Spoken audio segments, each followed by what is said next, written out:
I'm going to start over with introducing, but I'm not going to do all that stuff. Okay. It's my pleasure to welcome you to the December Arts Lecture, which will be presented by Grant Hildebrand, our very own person here in Horizon House, who has just published a book about Paul Hayden Kirk and the Puget Sound School of Architecture. And that's what he's going to be talking about with us today. It will be replayed on Sunday at 7 p.m. on HHTV for anybody who missed it or wants to see it again. And that's in the alert, so people will know to do that. Grant graduated with a Bachelor of Architecture in 1937 and the Master of Architecture. Not quite that, I think. No. I should have printed this with this big. I'm well along in years. I've added a few to you. I'm so sorry. 57, 1957. I should have printed this in as big print as he has his lecture. Let's try this again. And the Master of Architecture in 1964 from the University of Michigan. After practice with Albert Kahn Associates and Minoru Yamasaki, he taught at the University of Washington from 1964 through 2000, receiving the university's Distinguished Teaching Award for the rank of professor in 1975. And you will see why he achieved that with his lecture today. He was a Chettle Fellow at the University of Sydney in 1989 and held visiting professorships at the Universities of Pennsylvania, Michigan, Oregon, and the Tokyo Institute of Technology. He has authored 11 books, 10 of them on architecture, and the most recent is up here, which you can take a look at right after we are done. In 2000, he received the Washington Governor's Writers Award for work of literary merit and lasting value. So I present to you Grant Hildebrand.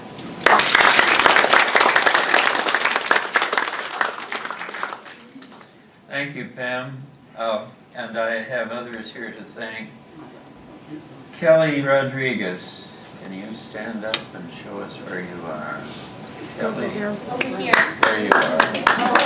Kelly and Scott Carr. Not here yet. There you are. Yes. And Andrew Van Leeuwen. And Jeff Murdoch, who is not here. And Bob Terrell. Are you here, Bob? All of you have been so much help with this book, and I thank you all.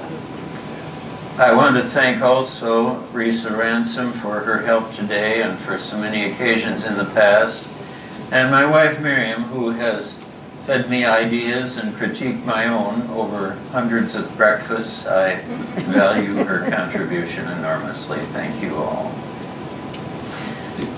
The book isn't entirely as I would wish it. It has shortcomings and flaws of which I'm very aware. I did it late in life and I didn't have the energy to do more. I did what I could.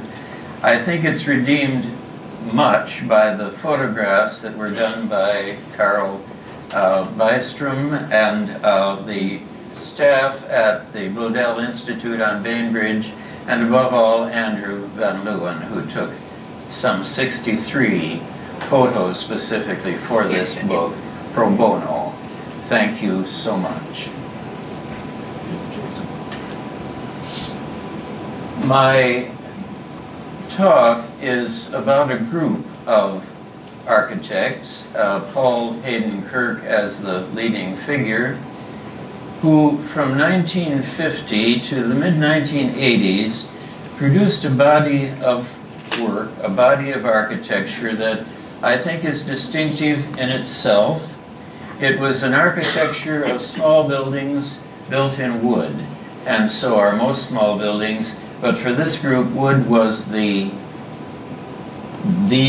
feature. They exposed their structures in wood, and most or all of their evident surfaces finished in natural finishes or with no finish at all. Almost all of their buildings, with just a very few exceptions, lie within a few dozen miles of the Puget Sound shores. And for that reason, I have invented the name for them, the Puget Sound School. In 1980, the Seattle chapter of the American Institute of Architects did a retrospective on this body of work, and it happened that Philip Johnson was in town. He was the Dean of Architectural Critics at that time. He was invited to look at the work, both in photographs and in situ. He visited some of the buildings on their sites. And he was astonished, he said, his word, at the magnificence, also his word, of these buildings, of which, he said, he was completely unaware. 4 decades have passed, and they still are not widely known. We are a continent away from the centers of architectural journalism, and these, because they are small, have as well been overlooked, I think, for that reason. But that body of work, those small wooden buildings, are of a quality that is unsurpassed in this nation and perhaps in the world. I think by the time we close today, you will agree with me. We begin with Kirk himself. He was born not here, but in Salt Lake City, came here at the age of 8, and came here crippled by polio, which he had contracted as a child. It left his right arm useless. He would draw as an architect by weighting down the T-square and triangle.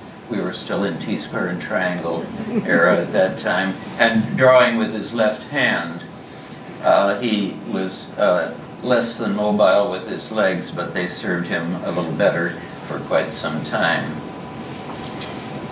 He graduated from the University of Washington in 1937. His work before the war is very good work, nothing striking. He did some military work in the war, but the story really starts in 1950 and 51 when he did a house for his brother Blair. This is it. And this is the eastward-looking side of it. It looks out over the lake toward Bellevue and the Cascades.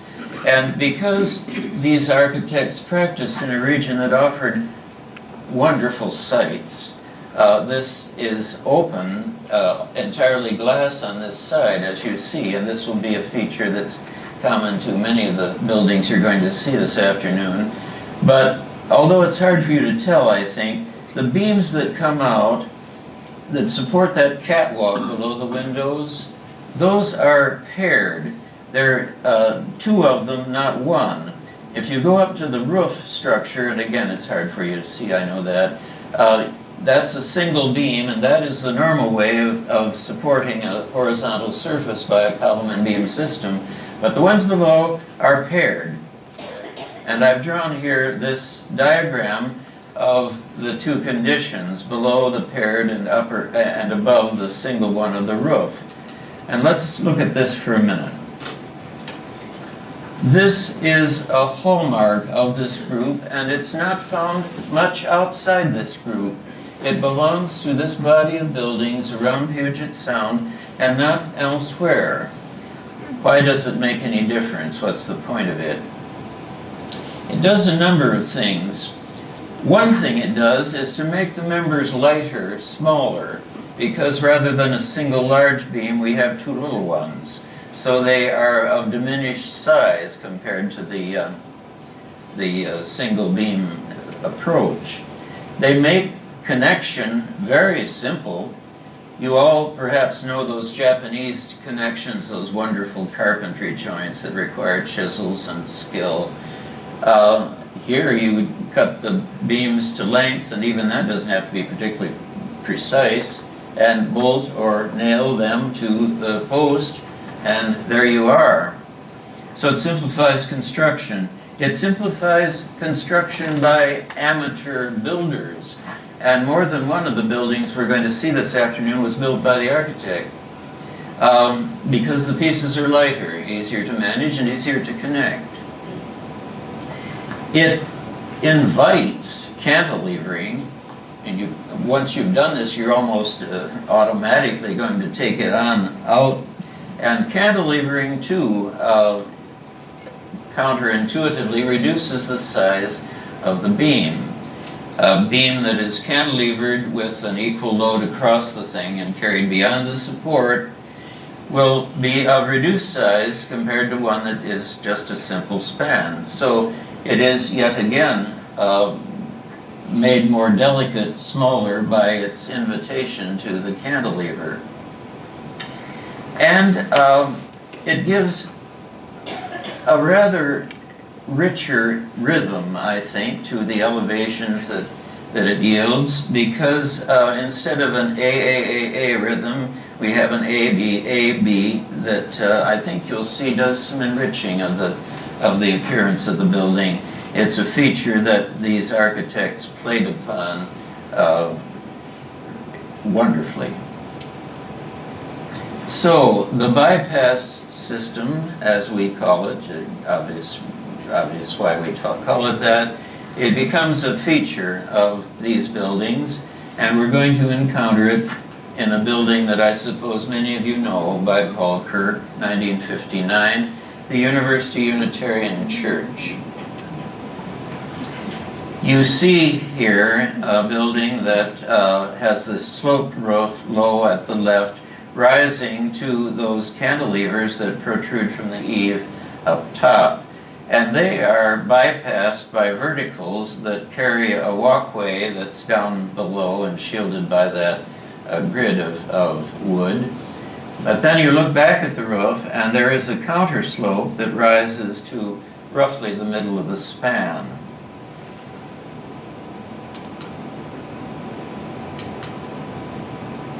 Where did it go?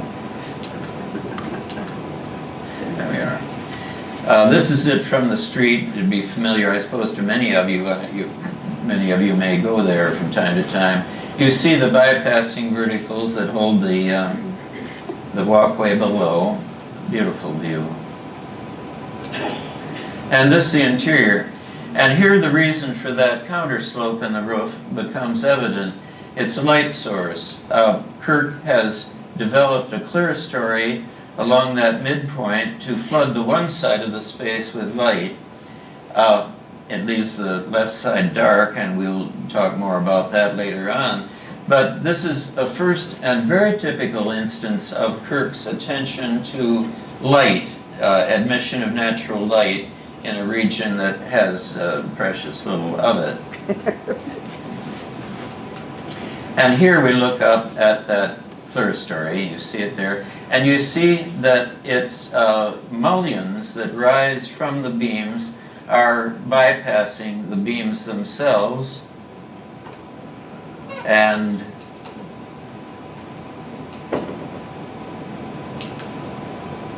this is being fickle. There we go.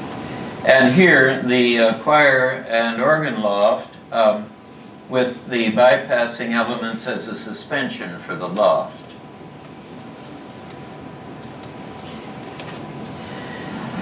Shortly after that first effort, that was one of the early buildings by Kirk, his earliest really major one. He did a new office for the firm, and here we look at it from Minor Avenue. The address, as you see there, is on Fairview. He did a new office for the firm, which, oh, I give up on that one.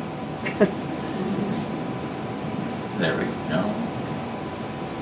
Which I saw before I came out here in '64. It was published in Progressive Architecture, a view much like this one. I had been working for major firms in Detroit and north of Detroit, and I thought I knew the architectural world fairly well. But this was new to me. This had nothing to match it back east. I thought it was striking. I thought it was a beautiful thing. I still do.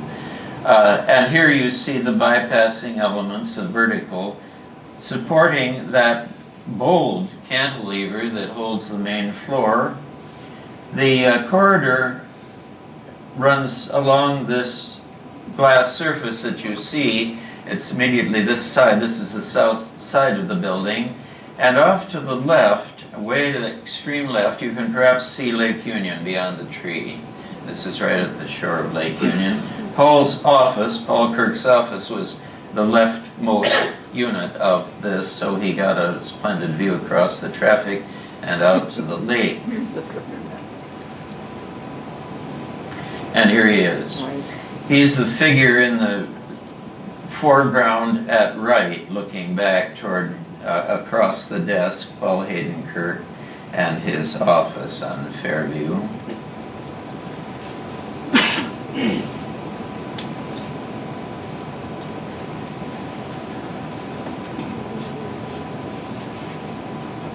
I'm sorry for this, it's being temperamental.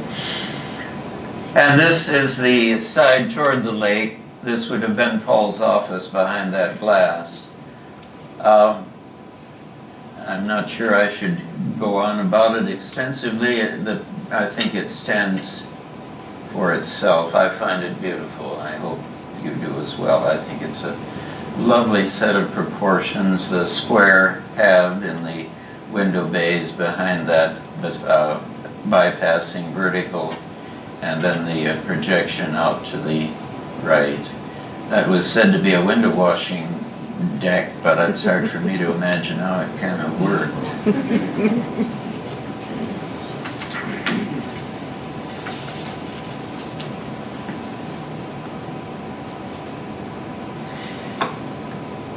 He changed the name of the firm with this building. He changed it to Paul Hayden Kirk and Associates. He had a number of first-rate people working for him, not least of them David Hodemacher and Astra Zorina, among many others. And Bob Terrell, I think, came on board at about this time and was with the firm for 20 years. He's been, as I already said, a wonderful source for my material. His first major project with the new firm was the Magnolia Library. How many of you know this building? Do any of you know just a few? Very few. It's worth a trip to Magnolia. It's on 34th Avenue and just north of the little business district of Magnolia. The plan is a simple rectangle with rising from the roof, those 4 boxes, can you see them coming up from the roof? And the deep setback under a deep eave with peninsulas that come forward of it. There's one on the left shingle that you can see that comes forward from the glass beyond, and behind those bushes at the right are another peninsula.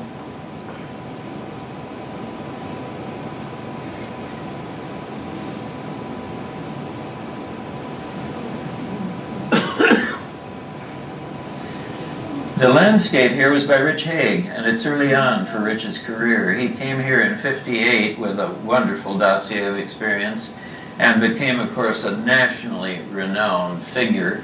This is an early project by him. Kirk was prescient in asking Haig to be the landscape designer. These boulders are Rich Haig, and so is that stair that rises with the twisting, spiraled brick abutments at its base. It rises to the building itself. And here you see the bypass really having its day. The boxes above, at the right, you see that the south side is solid, it's opaque, shingled. And in the center one, you can see that in our direction, there's a sliver of glass just right up top. This is matched on the other side by the similar sliver. And then if you look over to the left, you see that the north face is completely open. So North light, but not south, is brought into the space. South light's damaging to books, but Kirk wants his roof lighting, and he has it in a, I think, a very thoughtful way. The come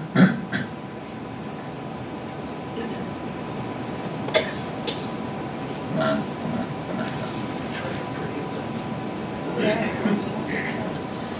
Yeah, here we've followed Rich Haig's brick walk around the corner of the library. This shows you now very clearly that elaborate structural system.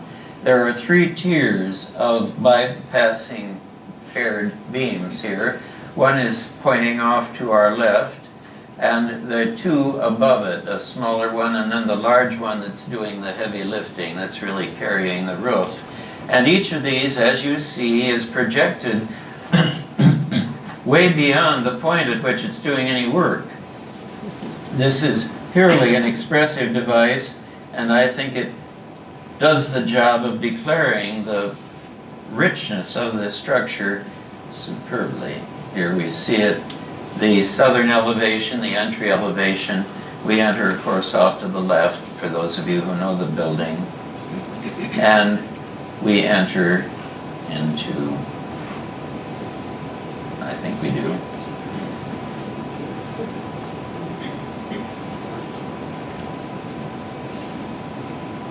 I wonder why this is being so fickle.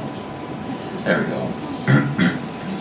Here we are looking into that, one of those peninsulas, this one near the entry, and if you look through the glass, you can see the entry through which we will have come. And above us, those 3 tiers of bypassing beams. The lower one carries the lighting. The upper one is just bigger. And then the one above it. He did this, I think, just because of the richness of it.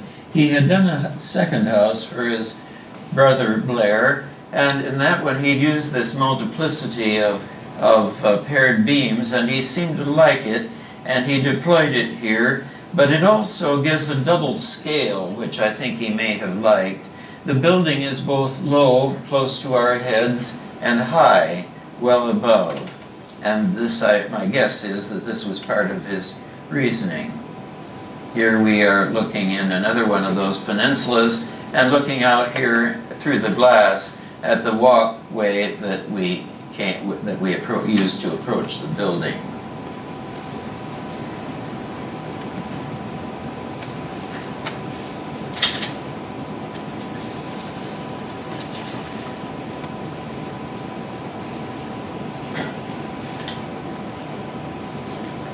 And as we leave, we might look back over our shoulder at the corner that reminds us of these tiers of paired bypassing beams.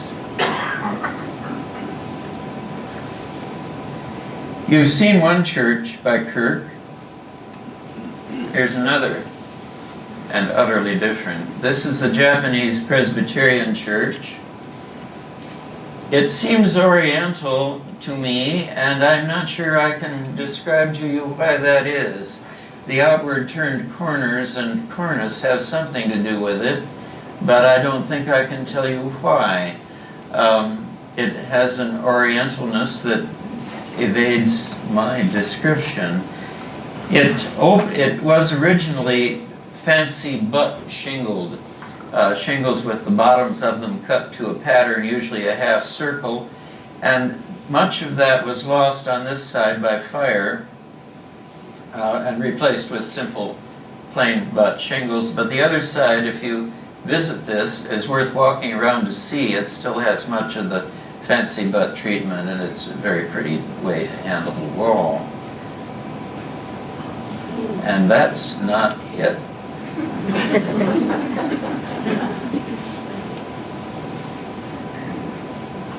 What has happened?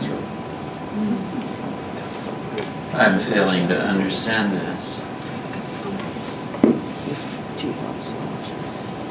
I seem to be missing a whole series of slides. I'm very sorry, I don't know what's happened. The interior is the view, looking up to the roof of that church. The cover of the book is that interior looking up to the roof, and will see again that it has those skylights, but I must pass on because I don't have much option. This is another church, and completely different again. The church itself is that white, almost square, right at the top of the picture. And below it, you see that its center line is used to develop the rest of the site into a kind of Greek theater that comes down, tumbles down to an outdoor pulpit that is just about at the center of the whole image. You see it there. And then coming farther down is the classrooms and administration building, handsome in their own right, but very different from the remainder. For this, he drew on the skills of Jack Christensen, whose expertise was thin shell concrete. But I'm told by Bob Terrell that the design was not Jack Christensen's, but it was entirely Kirk's idea, and it's quite something. A cantilevered form that leaps out over the hill from this pylon that looks almost too small, and balanced by that walkway that leads back to the street and the sidewalk. The wood here is the roof. The roof repeats the concrete shape that is the floor support, but in plywood panels with wood battens. This is no longer a church. It's was a private home for a while. I'm not sure what its usage is these days. But if you think back to these three churches, they reveal an enormously creative mind. He isn't falling back on a type, but approaching each task with a new creative vision, a new concept. The Blodell Reserve. In 1951, Virginia and Prentice Blodell bought 150 acres on the north corner of Bainbridge Island to make into a preserve.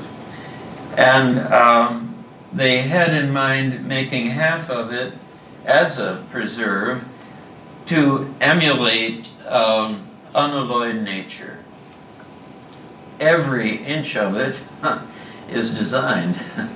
It's not unalloyed nature. It's like Capability Brown in England, who would make supposedly natural scenes, all of which were very carefully tailored, and so is this. But half of it was to be a Japanese garden, for which the Blodells brought on Fujitaro. Oh, for heaven's sakes. Who is he? Why do I forget that name? Kubota. Fujitaro Kubota, of course, thank you.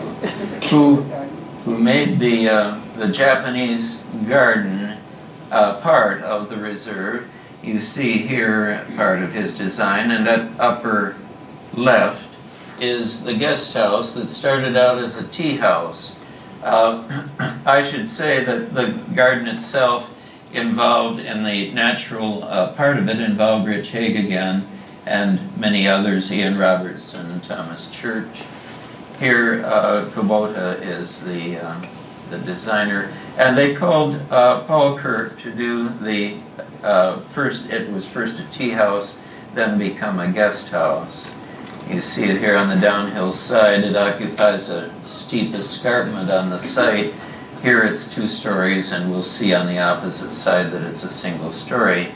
The lower floor here is a basement for restrooms and changing rooms, and the terrace above, the projected balcony sort of thing, beyond which are the shoji screens, then an eave reaching out with paired bypassing beams, and up above our familiar Kirk thing, the lighting from the sky.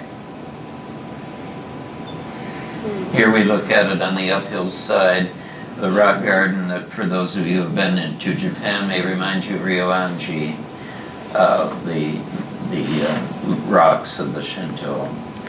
And you see here that it's openable right the way through those shoji screens that let the complete transparency right to the other downhill side.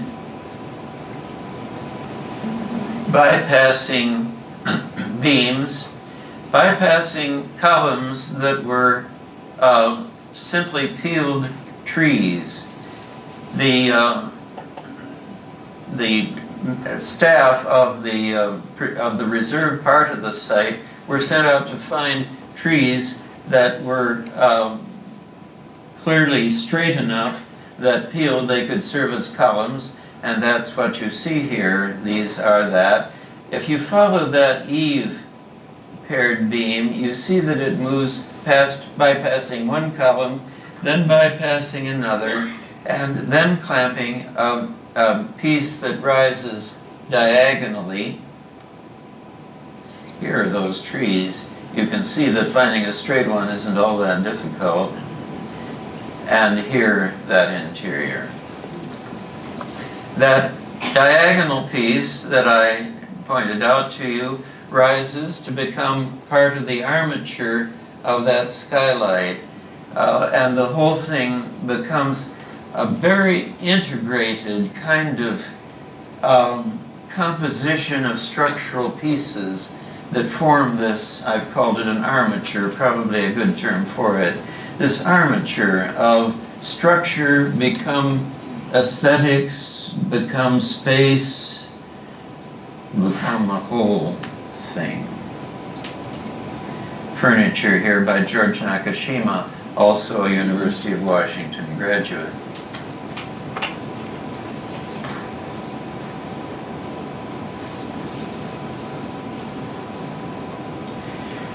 Kirk was admired by many in the immediate region. Rick Sundberg has said, and I'll read this, "Kirk changed us all. He influenced how we were as architects for the rest of our lives." Jean Zima has said of him, "He is the star that shines above us." High praise. He shaped, I think, the innate directions of this group of people who shared Kirk's affection for wood and worked from or complemented his abilities in the design of wooden buildings. Who would comprise this group? I suppose many might have different views of the number, but I think anyone who knows the body of work would include Jean Zima and Ralph Anderson, Fred Bassetti, Bob Shervinack, and Arnie Bystrom. They would be, I think, included in any list of this group. And I include Royal McClure as well for reasons that will become evident when we get there. Because they were building in this immediate region, I've named them the Puget Sound School. That isn't a name that you'll find elsewhere. It seems appropriate to me. I think it's a good one. They all knew Kirk. They were all University of Washington graduates, many of them classmates. They shared his affection for wood, and they understood the value of the bypass. It became a distinguishing mark of their work, something of a hallmark. They functioned, I think, more as colleagues than as competitors. We know that they met together often at their houses and at sites. They dined at one another's tables. They had also a kind of ecosystem. They had here the interior designers, Hope Foote and Warren Hill, and above all Jean Johnward, to work with them. They had materials, wood obviously, but also marine hardware, the solid brass, delicate stuff that could complement the delicacy of their work. And there was fine furniture available at a number of retailers in Seattle. I was amazed when I came out here from Detroit at the ease of garnering good fine furniture. It was quite a revelation. And they became then a kind of part of an ecosystem, I would have said, a kind of ecosystem of design at that point in time that produced work of great richness. I'm going to start with Royal McClure, whom few people know about. He had a practice in Spokane and came here in '65, largely to do this job. This is the house of Gillender Sell Eade, who had a large property on Hunts Point leading down to the water. And they interviewed several architects. All of them talked about the building until they talked with McClure. He talked about the land, and that impressed them that he would begin at that point because they wanted to preserve the land and the waterfront. And they found in him a sympathetic voice and hand, and he became the architect for this project. We look here at the landward side. You can see a bit of shingled roof there, and if you look at the white spot just above the dog, Sissy it is, you can see the Sea Lake Washington to which it looks. The building is square on plan, with a bar of space to the east, we're looking at that here, that includes bedrooms and a study, 2 stories. And on the opposite side is a 2-story bar that includes living and dining and kitchen, and below is access to the outside and to the water. And between them is a great skylit atrium. No, I want to go back one. There we are. We look here from the living room across that atrium to the study, which is the space in view at the left half of the slide. And you see bypassing beams up top above this atrium, and at the floor level that the camera is on, and a bridge that comes across from the entry, which is just about the exact center of this view. A bridge that comes across with bypassing verticals to hold the what did I do? Oh dear. I'm having trouble. Risa can, there we go, all right. Yeah, sorry. Simon's house. And the central atrium then is here. Magnificent building. Yeah. I think the view speaks for itself, the bypassing beams and the wonderful space, the skylit atrium. We stand here in the breakfast space looking across the atrium. McClure said when he completed this, this is the greatest opportunity I ever had as an architect. We did a video of it in 2000 when it was open for the Society of Architectural Historians meeting. McClure was at that meeting, and that was the time at which he said the quote I've just given you.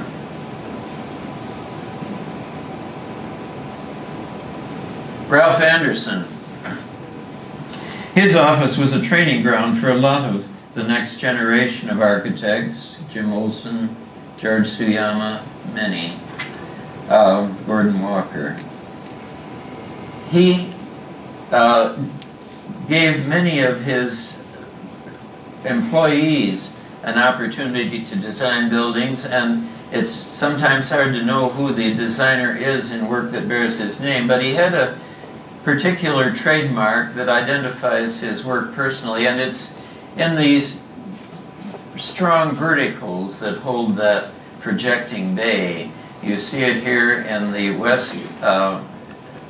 west elevation of the Norman Runyon house in Magnolia. From there we are. That's quite a design. You see the projecting bay with the two verticals that start right at the foundations and come right the way up to the eave and create a sort of micro bay. The glass in that little bay lies forward of the other to either side and creates this subspace within a bay of living space. And look over at the left. You start at the bottom at the foundations, you see them rising there, and they cantilever a deck. And above that is the paired cantilevers again that cantilever another one of those bays, and then above that is a cantilevering deck that leads out to an eve that reaches toward Japan. Yeah. All right, let's see how we do here. This building is on the University of Washington campus. How many of you know it? Very few. I think most students graduate from the university without knowing this building, and I imagine a lot of faculty don't know it.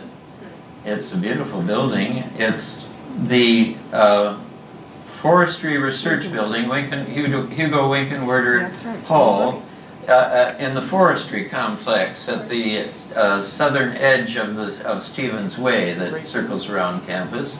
It lies well back from Stevens Way. It's by Bob Shervinack, and it is a clever example of the management of a set of forces that we haven't talked about here. Buildings support gravity loads by means of columns and beams. They keep floors from falling down. But buildings also have to resist lateral forces, earthquakes in this region, and wind. And for that, they rely on different devices. Small buildings, it's usually done by walls. They stiffen everything. They won't twist, and so the thing becomes a rigid kind of box. In skyscrapers, it's often the elevator core that serves as a spine to hold the building against wind forces or here earthquakes. But this building presented to Shervinack a problem because the forestry department didn't want any interior walls. They wanted it to be a completely open interior. They allowed walls in the north-south direction because of a necessary corridor that held it in that way, but from side to side there was nothing to rely on. Shervinack used boomerangs.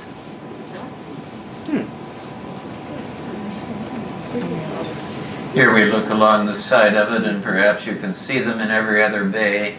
That angular piece that's clamped between the bypassing paired beams and clamped between them below as well.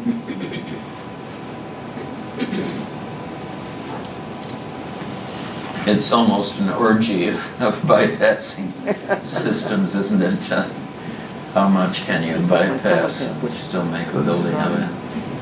Yeah. I think it's a lovely building.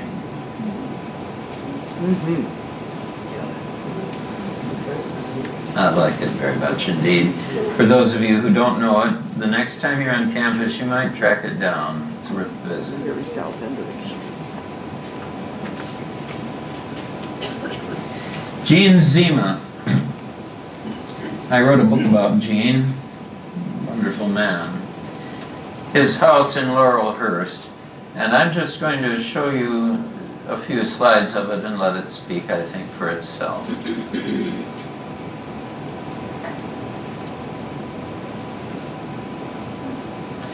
He built this himself on 2 hands. He was a craftsman as well as a designer, and he built this and some others of his buildings, including his office on Eastlake that some of you may know. Oh, yeah. Across from that restaurant, what's its name? Serafina. Diagonally across from Serafina, that wonderful wooden building that the neighborhood admires without necessarily knowing who did it. Gene Zima's office, and he built that too with his own hands. This is an interior at a later date. In Gene's own time, this was filled with collections of Japanese artifacts. He had a collection of, I think, some 19 swords, samurai armor, tavern signs, tapestries, and to visit it in his tenancy was an unforgettable experience. I went there as a person just newly arrived in Seattle. I had the chance to visit him an evening, and it was simply magical. Walking through these rather dark spaces with the richness of these artifacts was really astonishing. We ended the evening with bath in the hot tub at 104 degrees. This is his house on Whidbey, and I show it to you here just to show you the samurai armor and the nature of Gene's collecting. He was a collector of collections. I thought I might tell you an anecdote in question and answer time, but I think maybe I'll tell it now. It kind of leads into our next subject anyway. I was at this house one afternoon with Arnie and Valerie Bystrom, and we were sitting there talking about this, that, and the other thing in the living room that's just to the right off from this corridor.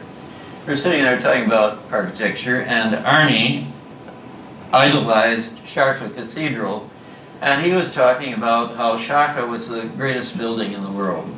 And I was kind of meaningfully looking around, and I said to Arnie, surely, Arnie, you mean the second greatest. And Gene blew me a kiss. Yeah, I'll never forget that. Gene has just recently died. He was a wonderful man. I liked him so much. Well, that does lead us into Arnie.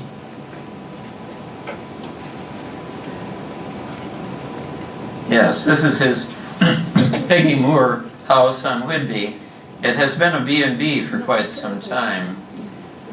He had done the Black Angus restaurants in a very heavy rustic style that Stuart Anderson wanted for that franchise. And Peggy Moore had seen those and went to Arnie Bystrom because she wanted something very like that.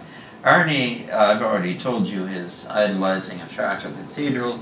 He also had in his mental image his ancestral stave churches of his of Norway, and that kind of thing was just a part of him. And she wanted something like that.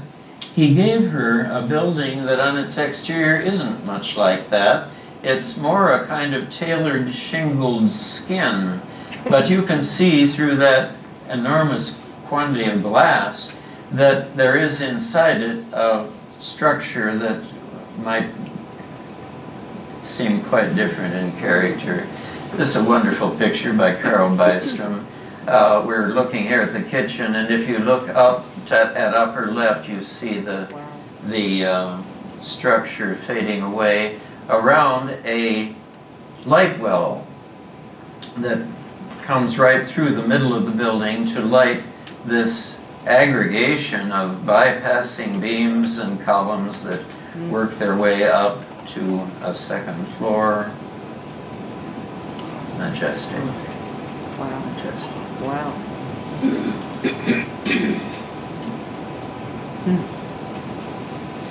Here we look out at the seaward side of the building, and again there's that tailored skin. This is right at the bluff that looks out to the west.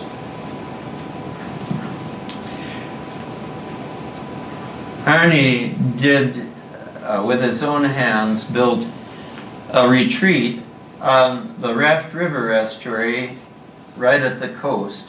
Here we're looking at the Pacific surf, and if you see at middle right, that little light spot with the sloped top, that little tiny thing back in the woods, that is Arnie and Valerie Bystrom's cabin. It won a Wow. AIA National Award. and it was said to be the smallest building that had ever been so honored, and I can believe it. It's a work of genius. It's a stunning little building.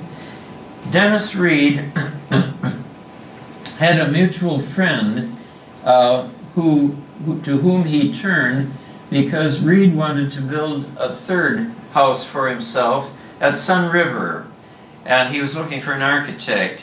The mutual friend showed Dennis this building, and on the basis of it, Reed hired Arnie Bystrom. This is the smallest building you've seen this afternoon. Hired Arnie to do the largest. Oh, wow. Oh, wow.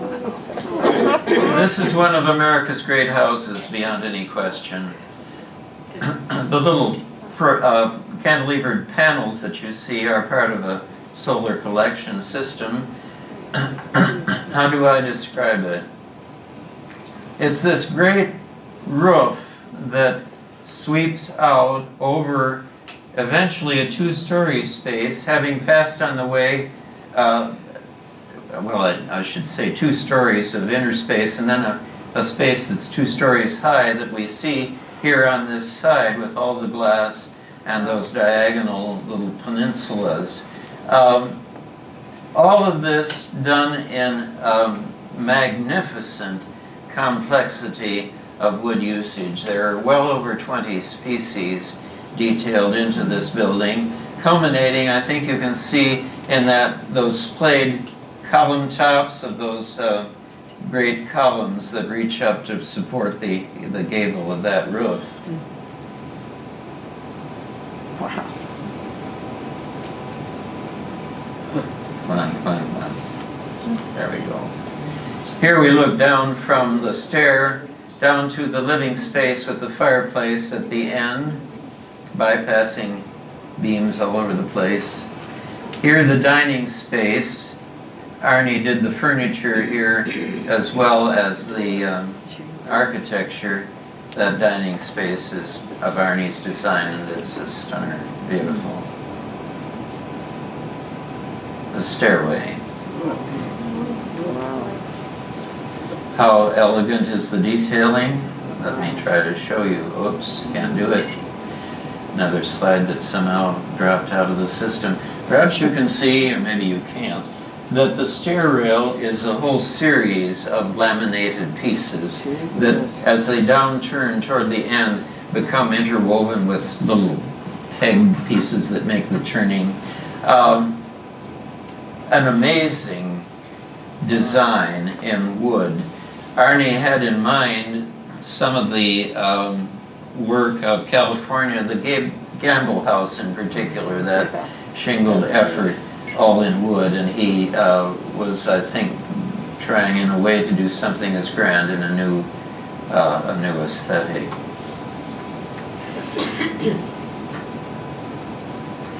And finally, I've just given too little of the story to Fred Bassetti.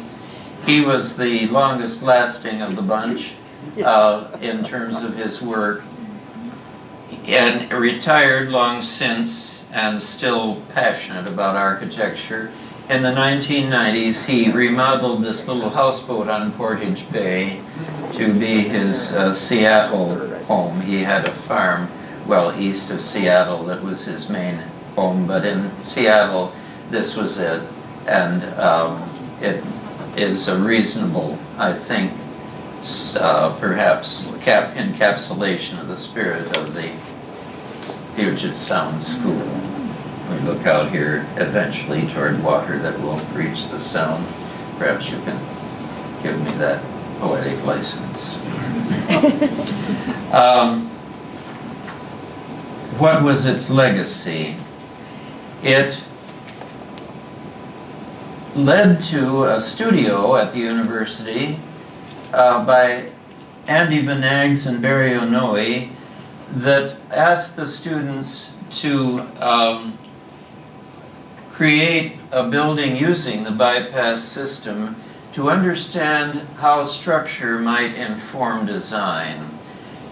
This is one example. They asked the students to do a large model the figures here are just cutouts, but they're to give the scale of the thing. And this became a very popular studio, and not surprisingly became known as the Bypass Studio. With Andy and Barry's retirement, it dropped out of the curriculum, I'm sorry to say, but it was a late vestige of their legacy. In its particular character, the work has remained unique to this immediate region. There has been some national recognition. Kirk has been published in a large number of articles. Books have been written about a few of these people. Bassetti, Shervinack, Bystrom, and Kirk have all been elected to the College of Fellows of the American Institute of Architects, a high honor. But regionally or locally, there has been greater recognition. We, lying so far east of, or west of New York, it hasn't made the journals, and it should have done. Of 79 buildings between 1950 and 1975 that were of this scale and honored by the AIA, of those 79, 41, more than half, were by these architects. In 1984, AIA Seattle created a gold medal. Kirk was its first recipient, and Arnie Bystrom and Fred Bassetti were later recipients of that. In 1990, the College of Architecture and Urban Planning incised in the frieze around the big lecture room the names of those who were really important to and related to this region. And Kirk's name was among the inaugural 8, as you might imagine. But there's been an intangible recognition too, I think, among both professionals and the lay public. The architecture of Kirk and the school has engendered an affectionate appreciation, I think, over those years, from their beginning to the present day, through their warmth and their delicacy, their lack of ostentation, their, if I could make an oxymoron, their rich modesty, and their beautiful use of beautiful materials. I think they deserve a place in American architectural history that I await. Thank you.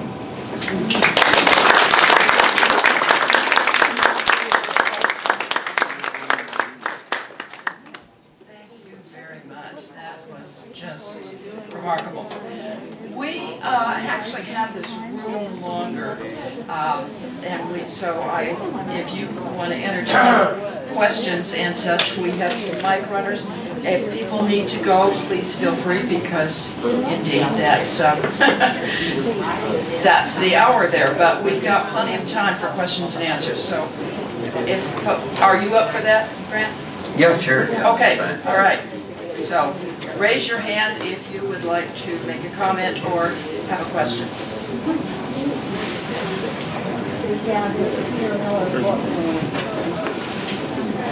Yeah, first one.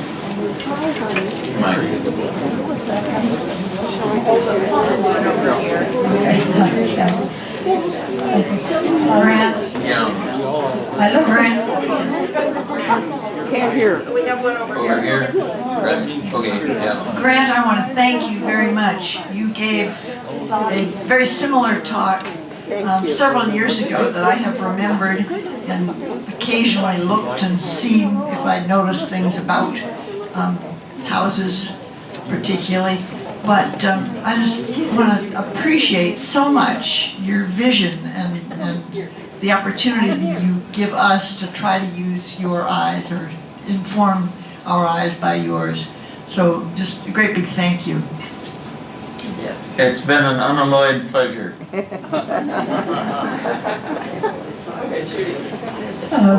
When I look at some of these buildings, and particularly the last one you showed, there's a reminiscence of the Indian architecture here. Is that just my imagination, or were they inspired by that? I don't think there is much of that in their minds. They had their own associations. I've mentioned Arnie Bystrom's image of his ancestral stave churches, and the rusticity that they brought to his work. But I don't, Gene Zima went to Japan 63 times, and yet his work is not Japanese in any definable way except for its affection for wood.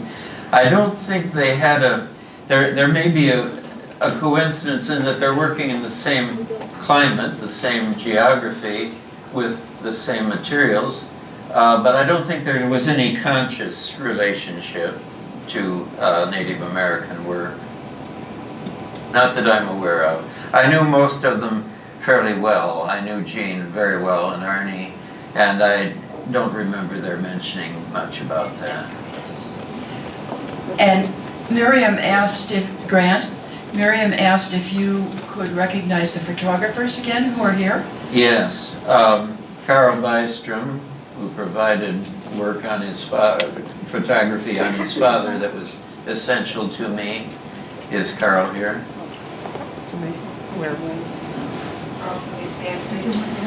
And Ed Moydell of the Bodell Institute, he helped me enormously without hesitation and completely.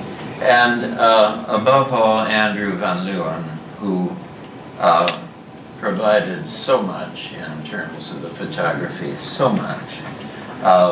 I suppose 2 out of 3, maybe more than that, of the slides you saw were from Andrew's work. Andrew.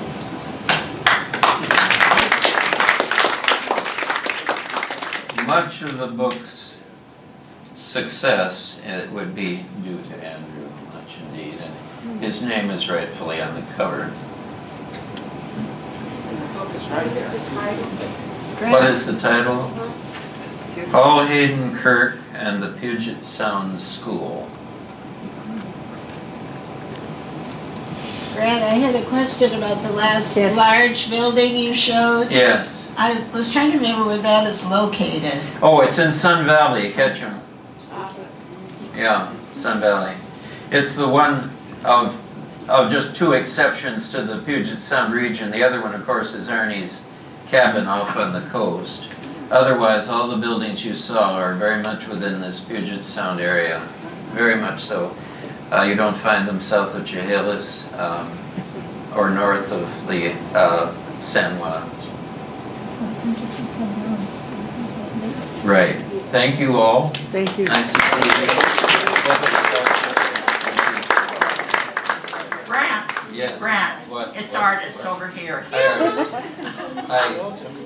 I want to tell you how much we all appreciate hearing from you, and please keep up the good work. Yes, here, here.